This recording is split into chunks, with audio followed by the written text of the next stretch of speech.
صلوا على النبي وتعالوا اقول لكم اشمعنى سميت اسم ابني ابراهيم. سبحان الله بجد يا جماعه، لكل اسم حد هتلاقوا وراه قصه. تعالوا بقى احكي لكم اسم ابراهيم ابني. في البدايه خالص لما انا وجوزي كنا مخطوبين قلنا عايزين نسمي زين، كان لسه اسم زين طالع جديد بقى وموضه وكده.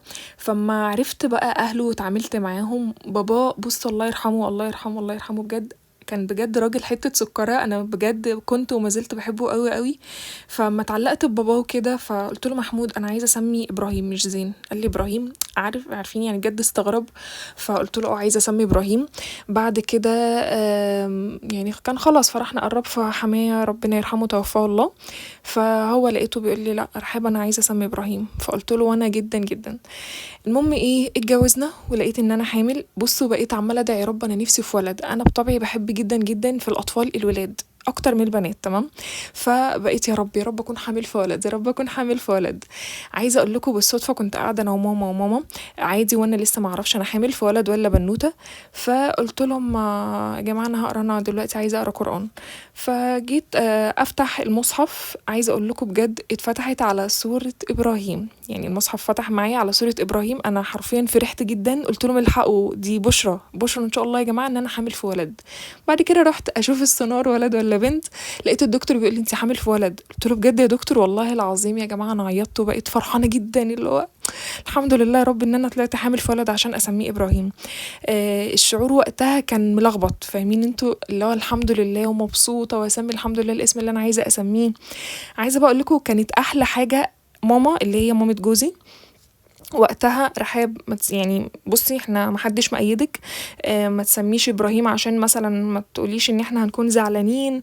يا بنتي ده ابنك انت براحتك. لحد وانا جايه والله العظيم اولد رحاب، والله مامة جوزي اللي هي امي التانية بجد، ربنا يا رب يبارك لها في صحتها، رحاب سمي الاسم اللي انت عاوزاه. رحاب كل شويه يا ماما، انا يا جماعه انا والله العظيم اللي مختاره قبل جوزي اصلا، يعني انا بقول لكم من الاول انا وجوزي عايزين ايام الخطوبه ان احنا نسمي زين بقى، كان اسم بقى لسه طالع موضه، والاسم بتاع زين برضو جميل جدا جدا. واسم زين ده اصلا حد غالي على قلبي، ابن صاحبتي. المهم يا جماعه قلت له والله يا ماما انا بجد اللي عاوزه اسمي ابراهيم، مش مثلا مغصوبه خالص يعني، لا انا عشان بجد بحب حماية الله يرحمه ابويا التاني برضو. ف بجد انا فعلا عاوزه اسمي ابراهيم.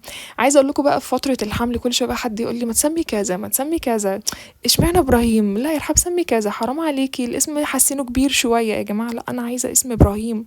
عايزه اقول لكم دلوقتي اما حد يعرف اسم ابني حتى في الكومنتات ناس منكم بلاقيهم كاتبين لي اسم ابنك حلو قوي. التعليق ده بيفرحني، لما اكون مثلا في الشارع وحد يسلم عليا او كده، او اكون في سوبر ماركت او في اي حته وحد يلعب مع ابراهيم يقول لي إيه اسم ابنك؟ ايه ده عسول قوي ما شاء الله. اقول لهم اسمه ابراهيم، يقولوا لي اللهم صل على سيدنا محمد اللهم صل على سيدنا ابراهيم. بصوا ببقى فرحانه جدا جدا. وطبعا قصه سيدنا ابراهيم كلنا عارفينها، جميله جميله جميله. وبجد يا جماعه عمري ما انسى المصحف لما فتحته بالصدفه، انا فاتحه اقرا قران بفتح بجد لقيتها جات لي على سوره ابراهيم، دمعت وفرحت، قلت لهم الحقوا يا جماعه سوره ابراهيم فوق قدامي اهي. لحد دلوقتي انا وماما مش ناسين خالص الموقف ده. و... والحمد لله. وبجد بجد ربنا يا جماعه يرزق كل مشتاق، وربنا يرزق كل حد باللي نفسه فيه، واللي لسه ربنا ما كرموش بالذريه الصالحه ان شاء الله ربنا يكرمكم ان شاء الله بالذريه الصالحه. وكل واحد يا جماعه في الدنيا ليه رزقه، وربنا يا رب يكرمكم بكل حاجه حلوه وبكل حاجه بتتمنوها ان شاء الله. صلوا بقى على النبي وتعالوا اقول لكم على مقادير الكيكه. انا عايزه اقول لكم الكيكه دي كانت غريبه معايا. اول بيضايه يا جماعه جيت اكسرها وقعت مني على الارض. تاني بيضايه جيت اكسرها القشر وقع مني جوه الخلاط. تالت بيضايه جيت اكسرها عايزه اقول لكم بجد يا رب جوزي ما يشوفش الفيديو ده، هيقول لي عشان كده البيض خلص بسرعه. المهم يا جماعه تالت بيضايه جيت اكسرها لقيتها اصلا مسلوقه وكانت محطوطه في التلاجة مثلا بقالها حبه حلوين. فشلتها في التلاجة تاني وجيت افطر بيها الصبح لقيتها بايظه اصلا، اللي هو ما ينفعش تتاكل، رميتها. فكده خسرنا يا جماعه 3 بيضات. لا 3 بيضات ايه صح، لا كده 2 مش 3، لان زي ما قلت لكم واحده خلاص اتحطت في الخلاط بس القشر بتاعها برضو كان معايا في الخلاط. انا اصلا يا جماعه لما باجي اكسر البيضه على طول لازم القشر بتاعه يقع معايا، ليه معرفش. فالحمد لله يعني. بس بصراحه كيكه كانت حلوه. هنا بقى ابراهيم ابني كان حابب ان هو بيحب جدا الخلاط والهاند بلندر هو اللي يدوس. بصوا هنا انا اتفاجئت في المونتاج اصلا باللي هو بيعمله ده بصراحه. عمال بقى يعمل كده الخلاط وحسسته ان هو اللي عمل قام بالمهمه الفظيعه ديت يعني. انا عايزه اقول لكم ان انا نفسي اعمل له وصفات تكون في البيت مثلا حاجات حلويات بس تكون مخصصة للأطفال. فبجد اللي تعرف يا ريت تكتب لي في الكومنتات، يعني مثلا المقادير. يعني أنا أقصى حاجة أعملها عشان خاطر ما أجيبلوش كيكة من الشارع هي كيكة البيت بصراحة. وبحب أعمل البسبوسة بصراحة وبعملها حلو كده، فاهميني؟ فعايزة أعمل الحاجات اللي هي بتاعة الأطفال اللي الواحد بيشوفها على النت ديت، يعني عايزة بجد أجرب أعملها أو أصورها معاكم. فاللي تعرف مقادير وجربتها وفعلا حلو مع ابنها أو بنتها في عمر ابني تقولي، يعني تقولي ان هي فعلا حلوه وعجبت الاطفال. بس هنا ابراهيم بيقول لكم لا الكيكه طعمها حلو. اتفاجئت برضو ان هو ماسك المضرب بياكل الكيكه يا جماعه اللي فيه، اللي هو عجبته فبياخد تاني. قلت له لا خلاص كفايه.